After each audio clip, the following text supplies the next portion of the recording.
Have you ever asked yourself, I've worked so hard, I've studied so much, but why is it that the more I learn, the smaller I feel, the more I realize how much I still don't know? It's a question that humbles even the greatest minds. In fact, some of the most brilliant scientists in history, from Newton to Einstein, have all admitted something striking. The deeper they explored, the more vast the universe became.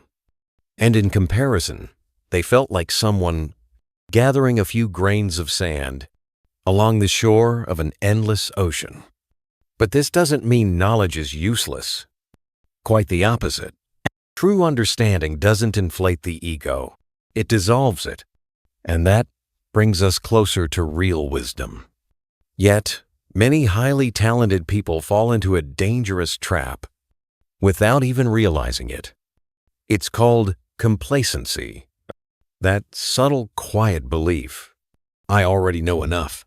I've figured it out. I'm ahead of others. And once the ego settles into that comfort, it silently builds an invisible wall. A wall that blocks growth, learning, and the ability to evolve. But then, there are those who are genuinely skilled, and still, they remain humble. They hold this quiet truth. There will always be someone after me who may know more. And that very attitude, that humility, not only helps them grow further, it also opens the path for future generations to go even further. You see, overcoming yourself isn't just about refining your own practice. It's about making sure you're not a blockage on someone else's path forward. It may sound like a paradox, but it's a deep truth worth reflecting on. When a respected teacher, with followers, a strong voice, and recognition, starts rejecting fresh perspectives or shutting down the insights of others, they unknowingly slow down the progress of the very Dharma they vowed to serve. The Buddha never wanted his disciples to just walk the same old path. He wanted them to carry the torch of wisdom, to let it shine brighter, deeper, and more vibrantly into the world. To do that, we need to overcome ourselves, both in intelligence and in integrity. Not just to be capable, but to know when to step aside so others can step forward. And that, dear friends, is why today we sit together to reflect on a topic that may seem familiar on the surface, but holds profound depth underneath. Overcoming yourself. Not just to better understand who we are, but to find a clearer direction in our practice, in our daily lives, and in how we choose to serve this world. 1. Overcoming yourself. You know, sometimes what holds us back the most isn't our circumstances, isn't other people, it's ourselves. It's not that we're not trying hard enough, and it's not that we lack knowledge or experience, but often it's the ego, that part of us that always wants to be right, to be enough, to be seen as capable, quietly running the show behind every thought, every action, and how we see ourselves. To overcome yourself doesn't mean defeating someone else. It means stepping out of the mental box you've unknowingly built around yourself. It's like standing in a small room, convinced that it's the entire world. Then one day, someone opens a door, and light pours in, and you realize there's a whole sky outside. A practitioner once shared something honest. I've been trying really hard.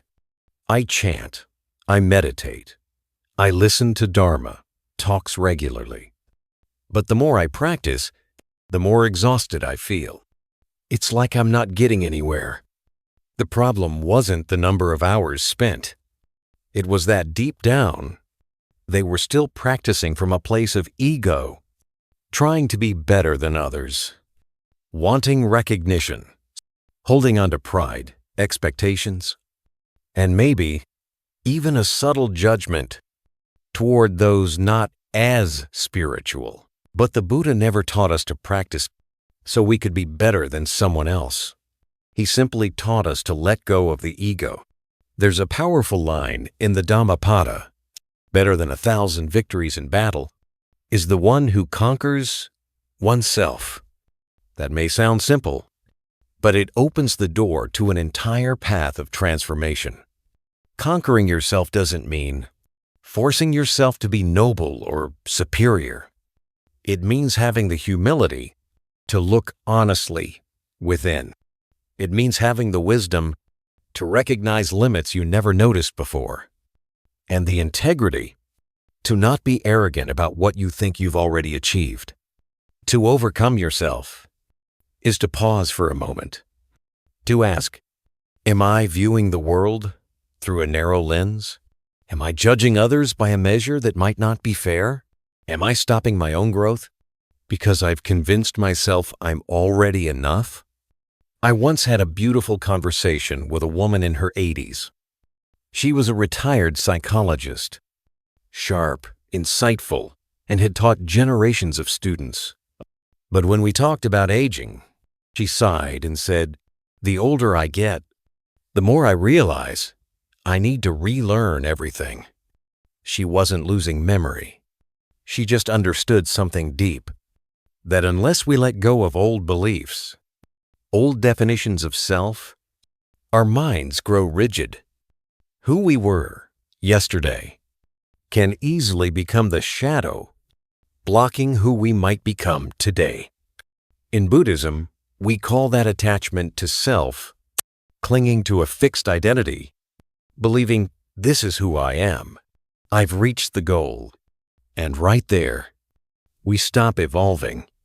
A practitioner who won't self-reflect, who refuses to move beyond their ego, will find that even practice can become a more refined form of attachment. And this is subtle. Ego doesn't always wear a bold face. Sometimes it hides behind beautiful thoughts. I'm doing good. I'm living the Dharma. I understand spiritual truths. But if there's no humility underneath, no wisdom to question the self, then even those noble ideas can become another disguise for ego. There's a profound teaching in Buddhist scriptures. When a meditator reaches a deep state, clear, still, luminous, if, at that very moment, they think, I've attained it, the ego has already crept back in, and whatever peace was present is no longer freedom. To overcome yourself means to keep going. Even when you understand something, keep learning. Even after years of practice, see yourself as a beginner. Even when others admire you, keep looking within, through the light of wisdom. That's when you begin to understand what true freedom feels like. Not the freedom to do whatever you want, but the freedom from the ego that always wants praise, validation, and the comfort of being right. Overcoming yourself is a long journey. It doesn't happen in a few months of study or a few Dharma talks. But each day, when we live with a little more mindfulness, a little more humility, when we're willing to learn from others, admit our blind spots, and listen more than we argue, we've already taken a step forward. And as we learn to overcome ourselves, we stop judging others with harsh eyes. We understand everyone's on their own path. No one's standing still. No one's perfect. We're not better than anyone, and we don't need to be. The only thing worth being better than is the version of ourselves from yesterday. And that, my friends, is the beginning of liberation. Because if we don't overcome ourselves, even the Dharma can become just another robe that ego puts on and struts around in. 2. When the wise know they're not yet enough, a noble kind of virtue. There's something in life that's easy to notice, but incredibly hard to admit. It's the feeling, I'm better than others. Maybe someone spent years studying, earned recognition, helped a lot of people, and slowly, a quiet thought arises. Maybe I really am someone capable. Now, that thought by itself isn't necessarily wrong, but when it hardens into belief, when it becomes part of our identity, that's when our strength can become our ceiling. It's not talent or skill that makes people arrogant. It's the forgetting that no matter how far we've come, we're still only partway on the path. A true teacher isn't someone who knows everything. They're someone who knows how to leave space within. Space to keep learning, to keep listening, and more importantly, to hope that those who come after will grow even wiser than they are. In Buddhism, that's not just humility. That's a deep form of ethics. The ethics of a pathmaker. There's an old story about a humble monk who lived in a small mountain temple. He never sought fame, never spoke at big conferences or major retreats, but he trained his students with great care. What made him special wasn't what he taught, but what he wished for. He used to say, I don't want you to become like me. I want you to one day say what I could never say, and do what I could never do. At first, that sounds simple, but behind those words is a rare kind of heart, the kind that's not afraid of being surpassed. Because here's a hard truth. The more skilled someone becomes, the more they tend to cling. They cling to their image, their authority, their influence. They start fearing, what if someone outshines me? What if I lose my place? And without even realizing it, that fear becomes a wall that blocks the next generation from rising.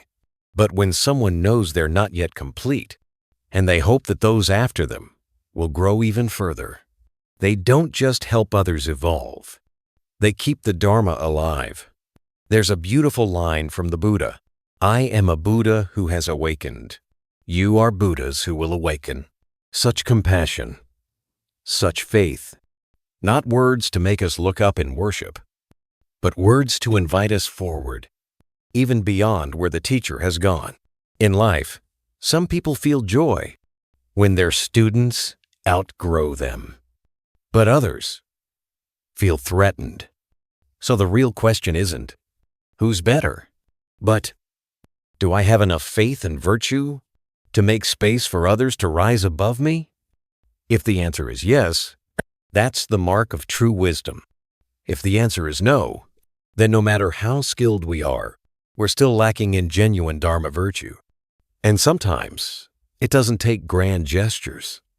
Just a word of encouragement at the right moment, a silent nod of recognition, a gentle look that says, I believe in you. Tiny things like that can open massive doors for someone still unsure of their path.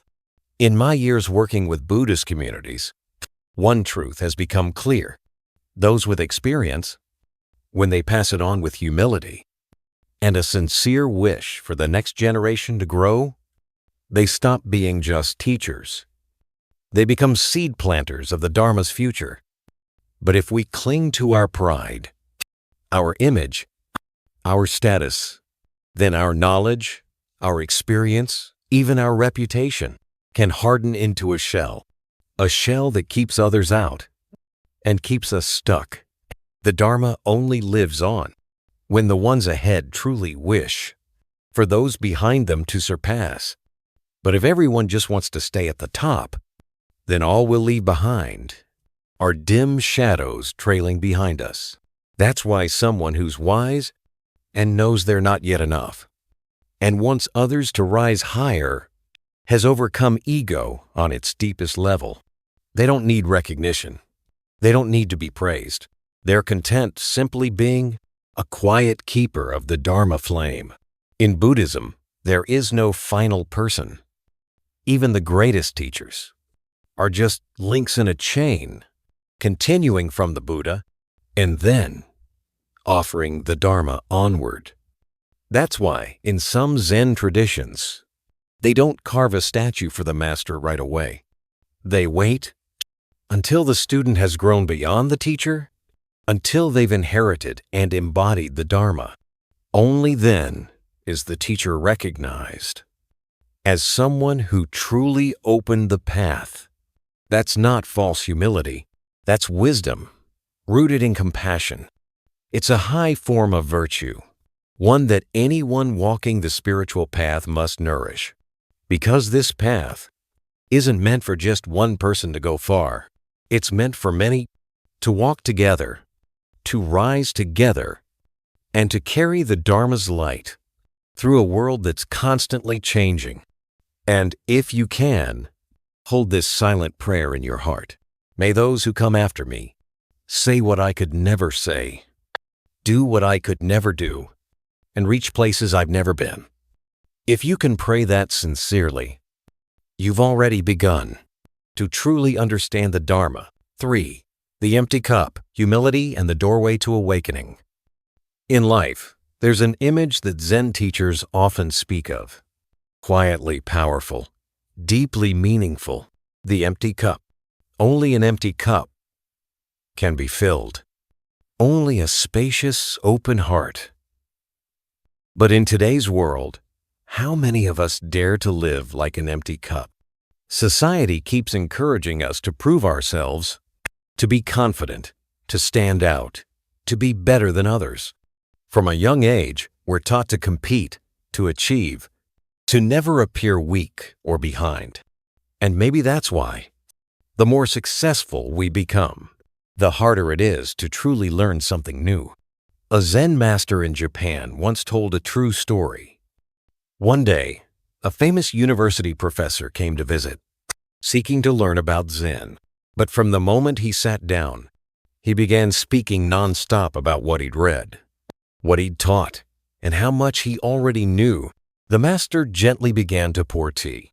He poured until the cup was full, then kept pouring, letting the tea spill over. The professor panicked and said, "Wait, the cup is overflowing."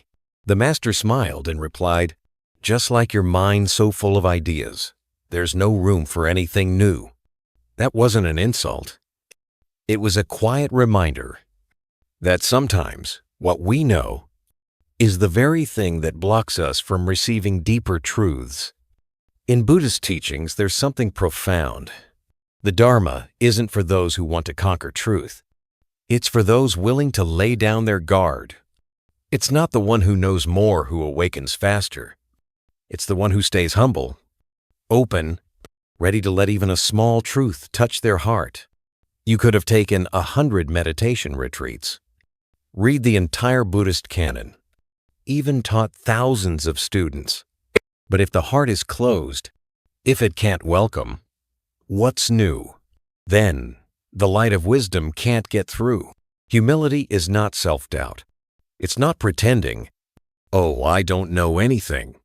It's a deeper state of awareness, where we recognize, yes, I know something, but there's so much I haven't seen. That's why the longer we practice, the more respected we become, the more we must hold our hearts like beginners. One of the most beautiful things in the Buddha's life was how he listened. Whether it was a king, a street sweeper full of shame, or a young monk just starting out, he listened to all with the same deep respect. That is humility in action. Not because he didn't know he knew deeply, but because his heart was empty. There was no need to show off, only to truly connect. Humility doesn't make us small. It opens the door to see ourselves clearly. From the outside, we can fool others, but the humble gaze inward always brings us back to truth. I am just someone learning to walk in the dark, holding a small lamp in my hand. And because we know we're not complete, we keep learning. Because we know we have blind spots, we honor those who've gone before. Because of humility, we open our hearts to others, without comparing, without competing. At a retreat, a middle-aged woman once broke down in tears. She said, "I used to be successful, confident, strong, but I lost everything in 1 year. And in that year, I finally learned how to truly listen." Her humility didn't come from a book. It came from heartbreak. Sometimes life humbles us, especially if we don't choose to learn it earlier. But a spiritual seeker doesn't wait for loss to learn humility. They practice spaciousness while they still have everything. And here's something often overlooked. Even the most talented person, if they're arrogant, people may follow them out of awe, but they won't trust them with their hearts. But someone humble, even if they say little, their presence makes others feel safe, welcomed, seen. Because when you're humble, you don't need to become someone. You don't need to prove anything. Just being present, sincerely, is already enough. And maybe what we don't talk about enough, humility is a form of compassion. When someone lives humbly, they create space. They don't overshadow. They don't pressure others to feel small. They let people breathe.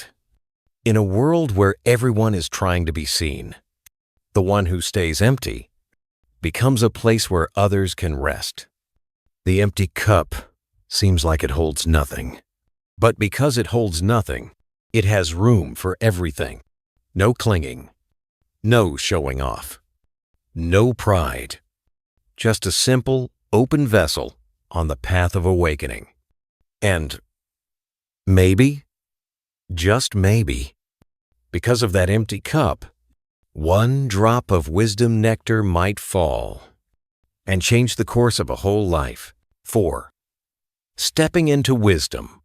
The more you learn, the more you see how little you know. There's a beautiful paradox that anyone who walks deeply on the spiritual path will eventually encounter. When we first start learning the Dharma, there's often this bright, exhilarating feeling like a light has just been switched on. Maybe it's from the first talk we hear, the first sutra we read, or the first time we sit in silence and truly feel something shift. It feels real. It feels powerful. And sometimes it comes with a bit of pride. So this is what awakening feels like. But as we continue, as we listen more deeply, study more sincerely, and spend more time in quiet, another feeling begins to arise. Not a feeling of knowing more, but the humbling realization that we still don't know much at all. And that right there is when the door to true wisdom first begins to open. There's a teacher who once said, "When I first started learning the Dharma, it felt like a small pondiazi to walk around and grasp. But the deeper I went, the more I realized it's an ocean with no shore in sight." That doesn't just apply to Buddhism. It's true for anything meaningful in life. Those who've learned a little often think they know enough. But those who've gone deep often feel they've only scratched the surface. In Buddhist teachings, there's a word, ignorance, or avijja in Pali. It doesn't just mean not smart. It points to the fundamental blindness we all carry about the nature of life, the self, and reality. At first, we think ignorance is out there, the greed, hatred, and confusion we see in others. But the more we practice, the more we begin to see it's right here, in our own subtle reactions, in the unconscious habits we didn't even realize we had, in the tiny attachments that quietly shape our view of the world. And once we see that, we stop blaming, we stop feeling superior, and the heart becomes ready for real insight. A young monk once asked an elder teacher, "Master, how will I know when I'm close to awakening?" The old monk smiled and said gently, "When you begin to see how much ignorance still lives in you, that's when you're at the threshold. No fireworks, no halos, just a quiet nod, a humble turning inward. and the dissolving of the illusion that you've got it all figured out. In life, many of us fear falling behind others, but very few fear this: the moment we stop learning. The real danger isn't knowing too little. It's thinking we already know enough. It's not an empty mind that holds us back. It's a mind that's too full to let anything new in.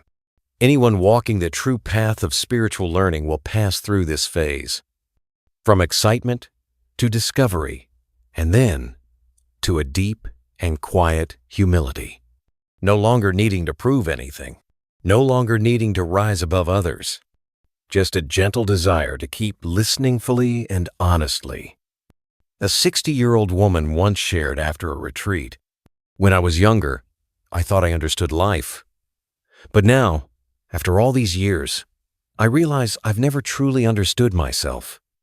That might sound sad, but it's actually beautiful. Because only when we see that we don't know do we finally begin to know. The Buddha once said, "The wise are those who know they are still ignorant. The foolish are those who think they're already wise." That's not a judgment.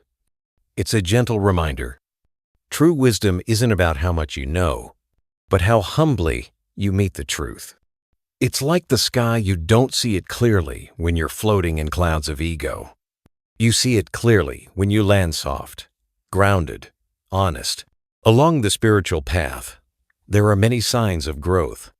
But one of the clearest signs is this: when a person starts speaking less, listening more, and quietly says things like, "I'm not so sure, I'm still learning." That sentence, when spoken by someone who's studied for years, touches more deeply than a long sermon. Because inside that sentence lives real wisdom, wisdom that doesn't need to announce itself. Maybe life will never give us all the answers, but as long as we still feel we're learning, still making mistakes, still uncovering our blind spots, then we're on the right track. Because the light of wisdom doesn't shine on the one who says, "I've arrived." It shines on the one who still whispers, "Please help me see what I've never seen before." Just like sunlight in the early morning, it doesn't burst in. It quietly fills the space. When the ground is soft, and just like that, true wisdom arises, not from books, not from someone else's words, but from your own heart, gently opening to the truth that you still have so much more to see. 5. Stepping out of your own shadow. There's something subtle but deeply true on the path of inner growth, whether it's in life, in work, or in spiritual practice. Sometimes, what's holding someone back isn't the world around them. It's your own shadow. It sounds strange, doesn't it? Because usually, when we talk about overcoming ourselves, we think of breaking bad habits, overcoming laziness, or letting go of ego so we can grow, succeed, move forward. But sometimes overcoming yourself doesn't just mean pushing forward. It means not becoming a wall for others. In retreats for older practitioners, there are moments so honest that the whole room goes silent. One woman once shared about her husband, a deeply moral man, well-versed in the Dharma, respected by many. She said, "In the beginning, I really admired him. But over time, I noticed he didn't want to hear anything that didn't match what he already believed. Sometimes, I'd share something I found meaningful, and he'd dismiss it. That's old. I learned that years ago." She wasn't bitter, just quietly sad. And then she said, with deep reflection, "I wonder, maybe he never stepped out of his own shadow. And now, that shadow is making it hard for others to grow." That story hits home for many of us. In every family, every community, every group there are people who've gone ahead. But if they don't have the humility to step back, to listen, to support new voices, those who come after may start to feel stifled. Not everyone dares to surpass their teacher. Not every child feels safe to question their parent. Not everyone has the courage to speak a new truth when they're standing in the shadow of someone who's been placed on a pedestal. And that shadow often isn't about power or control. It's about an ego that hasn't been released. A truly awakened person doesn't use their spiritual past to prove their worth. They don't say, "I've practiced for decades, so I know better." They don't shut down new insights with old credentials. Because real wisdom isn't about making yourself taller. It's about stepping aside so others can rise too. In the Mahaparinirvana Sutra, the Buddha said, "A wise person creates space for others to realize their potential, never becoming the barrier to someone else's growth." The most valuable thing a seasoned practitioner can offer is not what they hold on to, but how they clear the path for others to walk farther. I remember a Dharma talk in New Jersey. A young teacher had just shared a new meditation technique, something different from the usual methods. Some older practitioners were skeptical. They quietly stepped back. But then, the head teacher, the elder who founded that center, stepped forward and said, "Today, I learned something new from this young person. And I know, if I don't step out of my old habits, I'll slow the growth of this entire Sangha." That one sentence unlocked the hearts of everyone in the room. That's the power of humility, of wisdom, of stepping out of your own shadow, not to shine, but to let others shine. This happens in everyday life too. A father who always says, "Back in my day, I didn't need help," might unknowingly shut down his child's growth. A boss who keeps saying, "I've got more experience than you," might block their team's creativity. A teacher who believes they're always right might limit how far their students can go. In all of these roles, we're faced with a choice. Do we become a guide or a shadow? Sometimes, stepping out of your own way simply means taking one step back so someone else can take one step forward. We don't always need to be on top of the mountain. Sometimes, the most powerful place to be is at the base, quietly cheering others as they climb. After all, no one's reaching the moon if everyone's clinging to the ladder. There's a short Zen story. A young monk asked his master, "I've practiced for years. Why haven't you passed down the teachings to me?" The old master replied, "Because the one who holds the teachings hasn't let go." Holding on not because it's still needed, but because the ego hasn't stepped aside. The one who truly steps out of their own shadow doesn't need praise, doesn't need followers, doesn't need to be right. They simply smile, knowing that their quiet support helped someone else go farther, see clearer, or grow deeper. That's not just spiritual maturity. That's real compassion. And that's why, in Buddhism, we don't just practice to get better. We practice to know when to step up, when to step back, and when to be still so that someone else can rise. Some longtime practitioners speak very little, but their presence, their gaze, their footsteps are quiet reminders to those around them. Keep going. I'm not in your way. I'm right behind you. And maybe, just maybe, that gentle act of stepping aside becomes the greatest teaching of all. 6. When reputation becomes a wall. There's something not many people are brave enough to say out loud, but it happens more often than we'd like to admit. Sometimes, when someone gains a reputation, a title, or authority, they quietly start blocking what's right just because it didn't come from them. They don't have to raise their voice. They don't need to make a public announcement. Sometimes, all it takes is a slight frown or a calm statement like, "I don't think this is necessary." And just like that, a beautiful new insight, a fresh ideas, suddenly has no path forward. You see, when someone has no influence, even if they're wrong, it rarely causes damage. But when a person with influence says something wrong or worse, dismisses what's right, that mistake can become the new standard. And the truth, no matter how bright, can be doubted, dismissed, or pushed aside.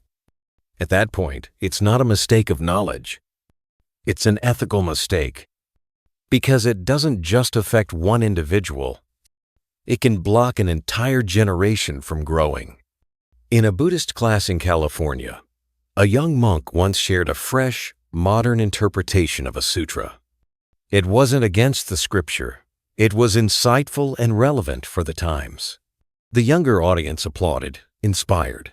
But afterward, a senior teacher highly respected gently said, "Sometimes, things that sound too new may not be true." That one sentence is spoken, softly hung heavy in the air. The young monk didn't teach again. The audience was confused. The curious ones quietly left. And the brilliant teaching was shelved. Why?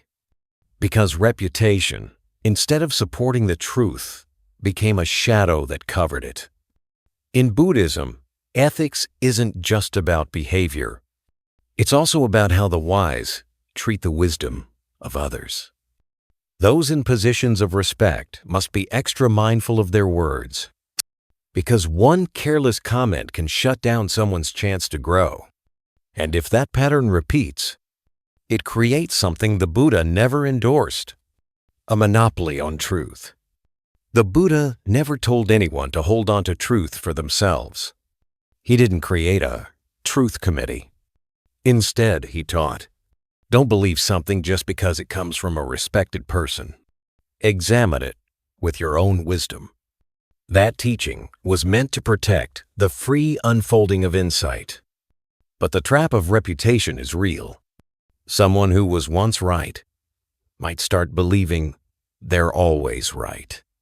Someone respected might start dismissing the voice of someone new. Not because they're bad, but because they've forgotten something essential. Reputation exists to serve truth, not replace it. An elder monk once shared this story. At a major conference in Asia, a young teacher gave a powerful talk about the link between meditation and modern psychology. The presentation was thoughtful, sincere, and deeply helpful. But afterward, a senior teacher stood up and said, "That's not how we practiced meditation in the old days." That one sentence changed the whole room. No one questioned it. No one dared add to the conversation. And that talk, though not wrong, was swallowed by silence. The old monk said nothing at the time. But later, he whispered to a student, "Sometimes the truth doesn't get heard, not because it's wrong, but because the shadow of the one before is just too big." And that's the real pain in Dharma communities. Not when outsiders reject the truth, but when insiders, those with power, refuse to welcome it simply because it didn't come from them. The more brilliant minds we allow, the brighter the Dharma shines. The more diverse perspectives we embrace, the more alive the Dharma becomes. But when senior voices use their status to shut down those who follow, the light begins to fade. And that's not a failure of knowledge. It's a failure of virtue. It's like a forest where tall trees block all sunlight. Eventually, when those trees fall, there's no young growth to take their place. Not because nature is unkind, but because the seedlings never had a chance. That's why one of the greatest moral responsibilities of those who've gone ahead is not to unintentionally block those who come after.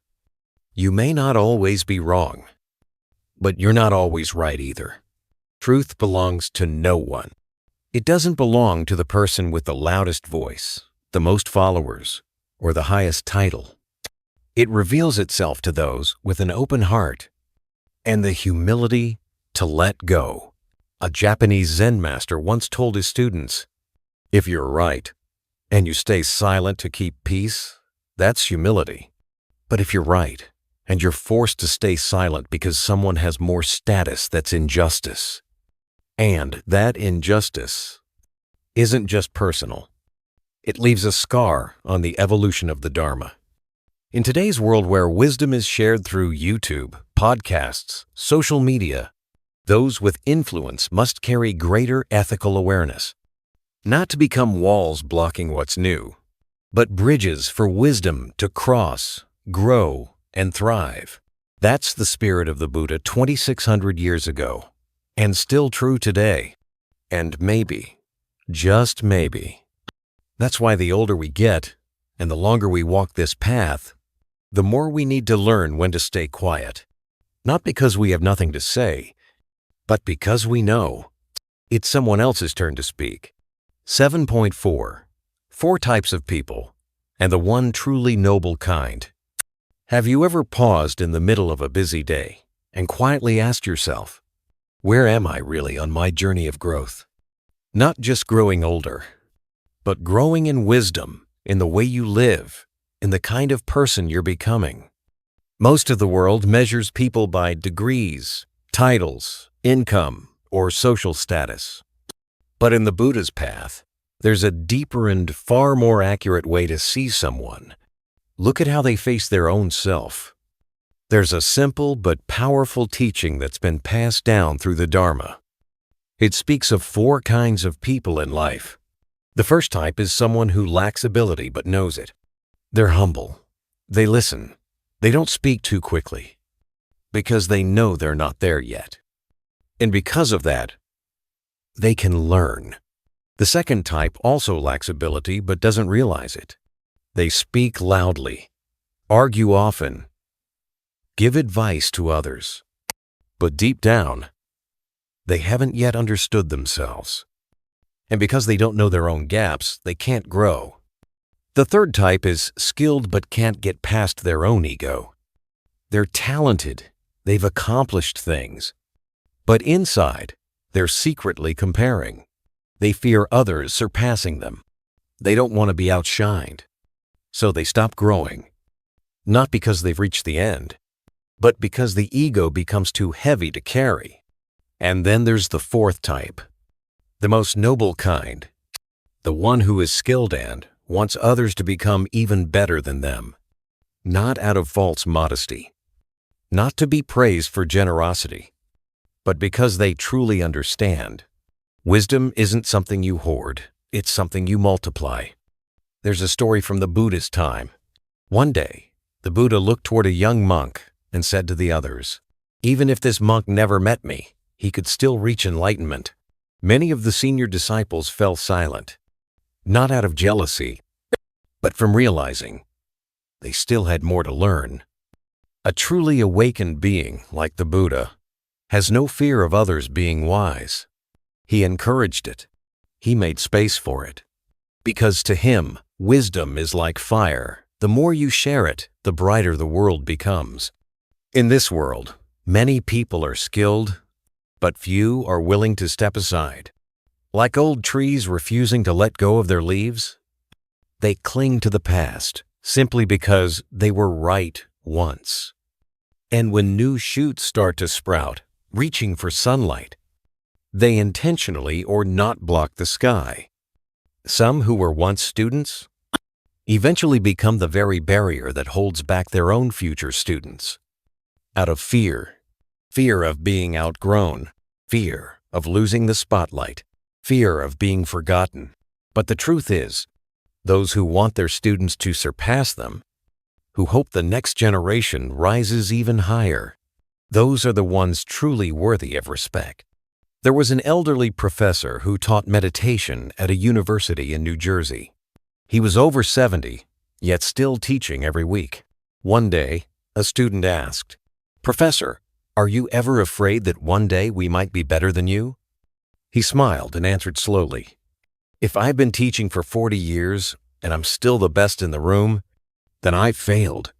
The whole class stood up and applauded. That one sentence is oft, but profound, held a message of greatness. True greatness doesn't keep the light to itself. It lights the path for others. In the Buddha's teachings, humility doesn't show in how you speak. It shows in how you respond to someone wiser than you. When a younger person says something deep, something true, do we feel joy? Or do we quietly resist it? Do we offer silence just to avoid admitting they might be right? People often say, every generation stands on the shoulders of those before. But if those who came before don't bend down just a little, how can the next generation climb higher? And so, among the 4 types of people, only the last ones killed and wanting others to grow beyond them is truly noble, because they don't just succeed on their own. They clear the way for others to succeed too. They're not just a leader, they're a path maker. And one day, when they quietly step out of the spotlight, new lights will rise, not to forget them, but to carry forward the light they once lit. 8. True freedom is beyond the ego. Freedom. It's such a beautiful word, isn't it?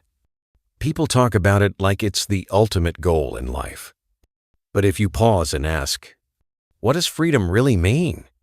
You'll hear 100 different answers.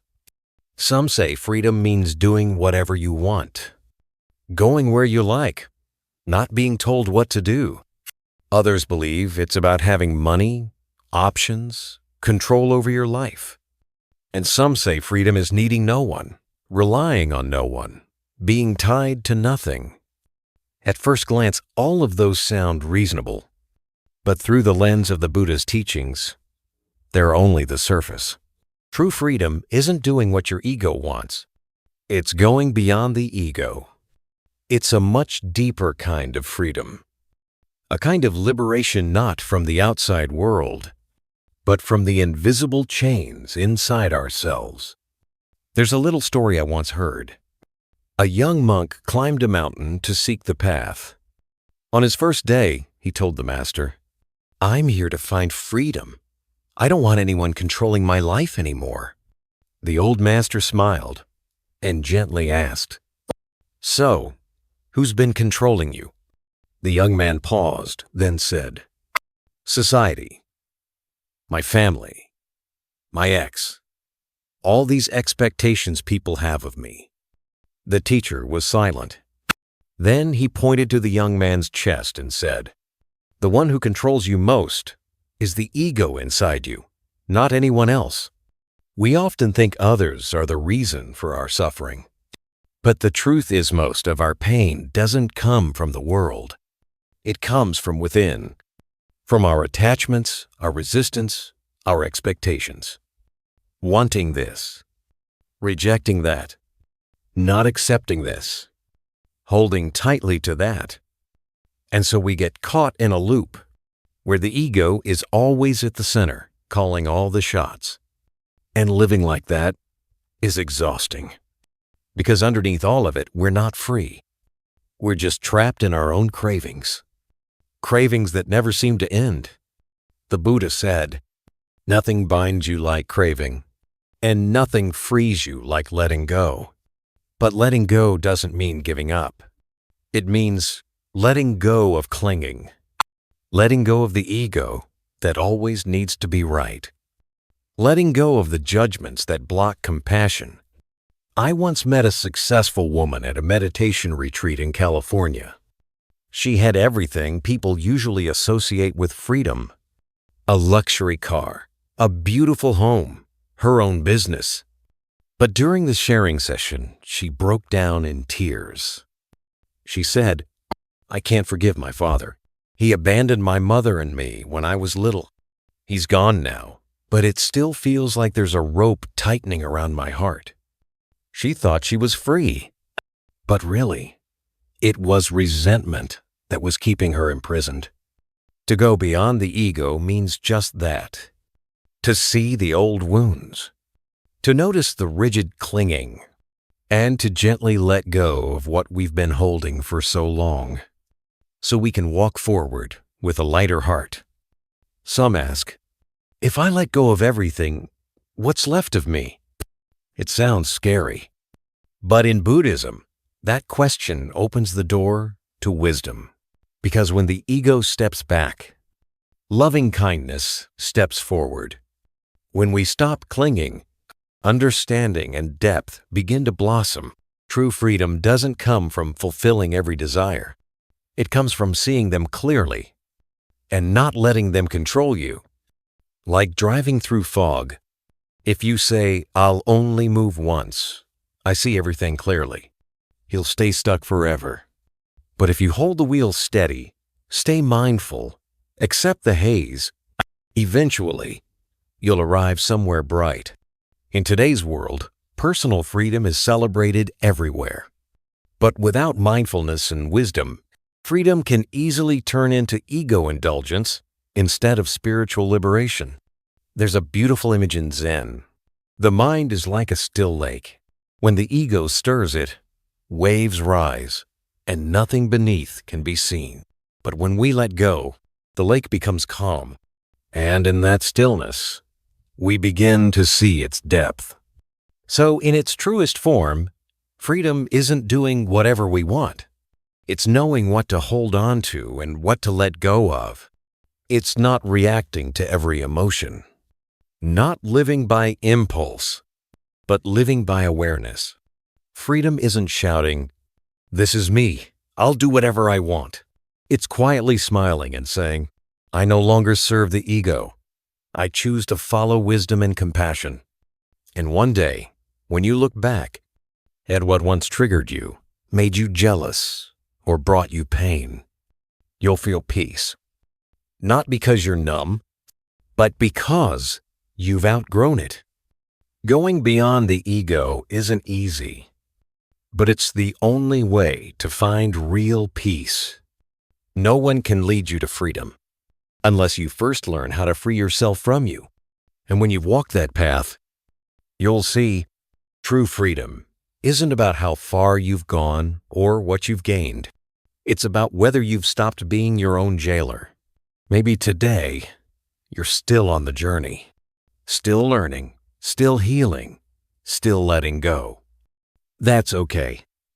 Because every time you look inward with humility and release one more piece of your ego, you make space for wisdom and loving kindness to grow.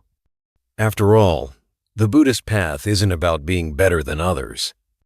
It's not about proving anything. It's about waking up, living deeply, and helping others walk more gently on their own path, too. If you've listened this far, thank you. Your presence is a precious gift.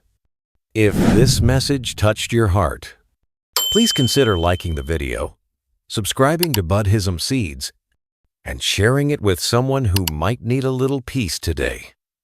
And don't forget to leave a comment below, because your words just might be a gentle light for someone feeling lost. See you in the next video. May you always walk with peace in your heart and clarity in your mind.